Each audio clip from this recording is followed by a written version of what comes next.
കുന്നംകുളം നഗരസഭാ ബജറ്റ് വോട്ടിനിട്ട് അംഗീകരിച്ചു. വിവിധ വിഷയങ്ങളിൽ പ്രതിപക്ഷത്തിന്റെ വിയോജിപ്പുയർന്ന സാഹചര്യത്തിലായിരുന്നു ബജറ്റ് വോട്ടെടുപ്പുണ്ടായത്. മാലിന്യ സംസ്കരണത്തിനും തൊഴിൽ മേഖല പുഷ്ടിപ്പെടുത്താനും പ്രധാന ലക്ഷ്യം വെച്ചുകൊണ്ടുള്ള ബജറ്റിൽ പശ്ചാത്തല വികസനം, കൃഷി, ആരോഗ്യം, കുടിവെള്ളം, മൃഗസംരക്ഷണം, പട്ടികജാതി ക്ഷേമം, വനിതാക്ഷേമം, അതിദരിദ്ര സംരക്ഷണ പദ്ധതി, ഭിന്നശേഷി ക്ഷേമം, വയോജനക്ഷേമം എന്നിവയ്ക്കും പ്രാമുഖ്യം നൽകുന്ന ബജറ്റാണ് വൈസ് ചെയർപേഴ്സൺ സൌമ്യ അനിലൻ അവതരിപ്പിച്ചത്. ബജറ്റ് ചർച്ചയിൽ ചെയർപേഴ്സൺ സീതാ രവീന്ദ്രൻ അധ്യക്ഷത വഹിച്ചു.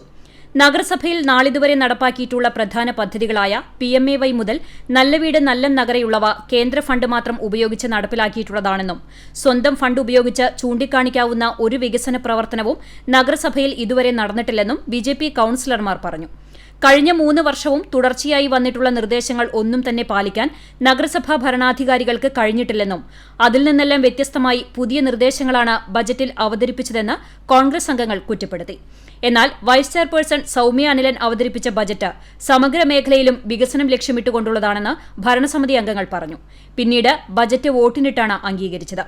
നഗരസഭാ സ്ഥിരം സമിതി അധ്യക്ഷൻ PM സുരേഷ്, കൌൺസിലർമാരായ KK Murali, Biju C Baby, AS Sujeesh, Beena Ravi, Shaji Alikkal, Labeeb Hasan, Reeja Salil, Sandeep Chandran, AS Sanal തുടങ്ങിയവർ ചർച്ചയിൽ പങ്കെടുത്തു. വൈസ് ചെയർപേഴ്സൺ സൌമ്യ അനിലൻ ചർച്ചയ്ക്ക് മറുപടി പറഞ്ഞു. CCTV news, Kunnamkulam.